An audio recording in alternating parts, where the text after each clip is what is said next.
Hello and welcome to More or Less on the BBC World Service. I'm Ruth Alexander.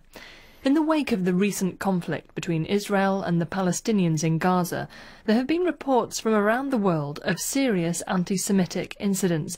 That's hostility or prejudice against Jewish people. More or Less's James Fletcher is here. And James, we've seen people at protests about the Gaza conflict carrying signs which say things like, "Kill the Jews." Yes, and that's not all. In places like France, synagogues and Jewish businesses have been attacked.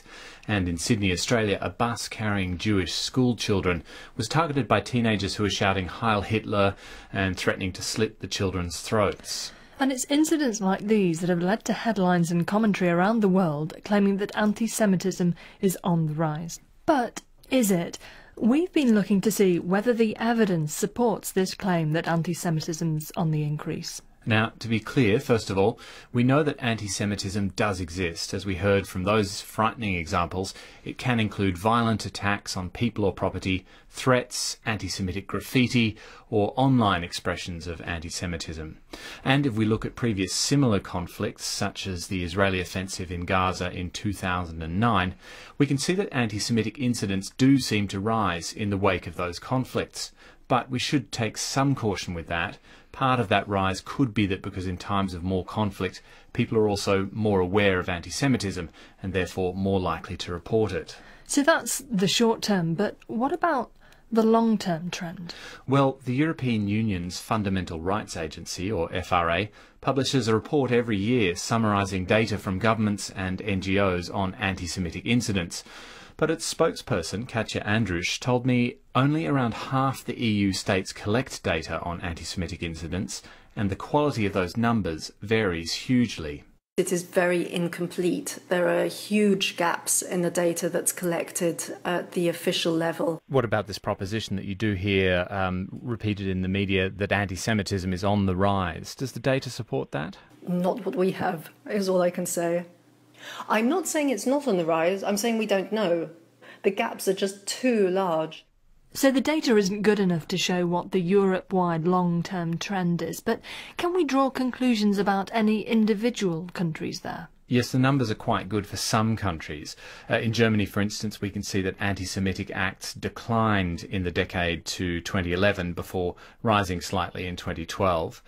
In the United Kingdom, they fluctuated up and down over the past 10 years, and in France, which is considered to have some of the worst or most worrying levels of anti-Semitism in Europe, the official data shows that the number of incidents has also fluctuated up and down over the past decade, trending gradually upwards in recent years.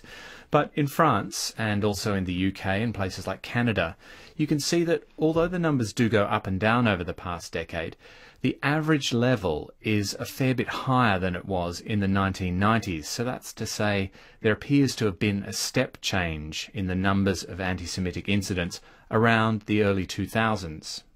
Nona Meyer is president of the French Political Science Association and a professor at Paris's Sciences Po University. Since 2000, the beginning of the second Intifada, the revolt of the Palestinians against the Israeli occupation, we've had an explosion of actions and threats against people identified as Jews. And every time something goes on in the Middle East, the numbers, as they are collected by the police, of actions taken against Jews flare up.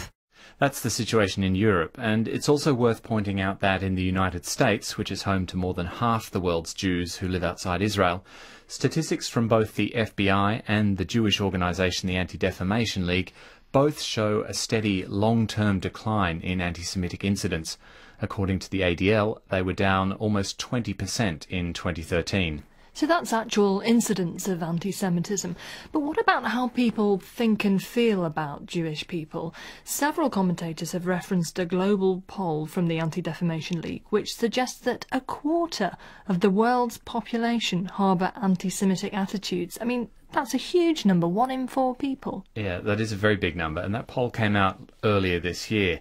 It surveyed people in 101 countries, but there are some concerns about that poll, the biggest of which is with the way the survey was constructed. The ADL presented 11 statements about Jewish people and asked respondents to rate them as either probably true, probably false, or to say they didn't know. The statements ranged from Jews have too much power in the business world to Jews are responsible for most of the world's wars.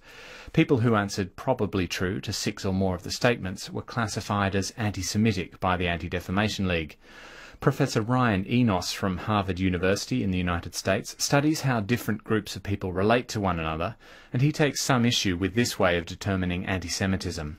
If you think about that, that can lead us to some rather unusual conclusions. So, for example, if one person answers 5 questions wrong, they're not an anti-Semite, and we believe they're a good person with good values.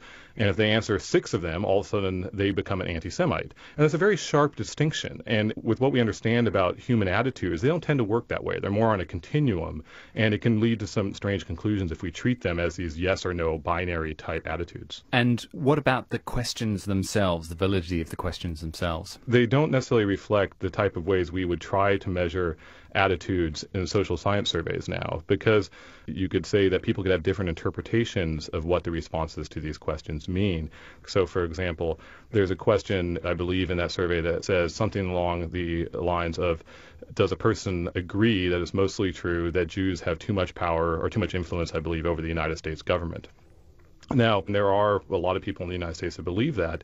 Some probably believe it for anti-Semitic reasons, some probably don't. It's perhaps a reasonable debate for people to have as to whether or not those questions actually measure anti-Semitism. So is there any more reliable data out there measuring people's attitudes? Well, let's return to France, because Nona Meyer from Sciences Po has been running a long-term project surveying people's attitudes to Jewish people and other minorities. We have many surveys even before 1990. What they show you is a global decline of prejudice towards minorities and especially towards Jews. Actually, Jews are the better accepted minority in France.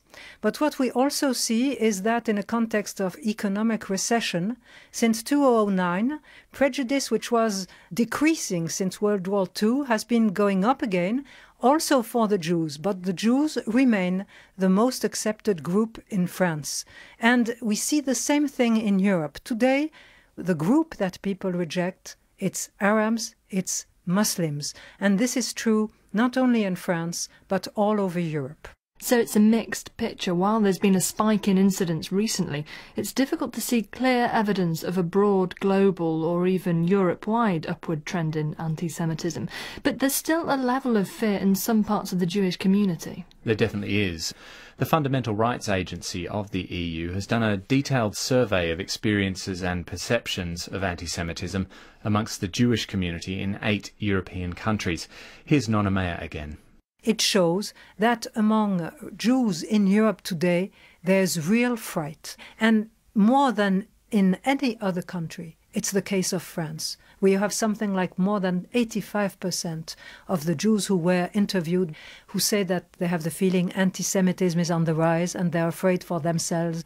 But I wouldn't put the opinions and the acts at the same level. How many acts of violence? 100 in the year of 2013. So a minority is enough to frighten, to say maybe it's going to happen to me or to my children.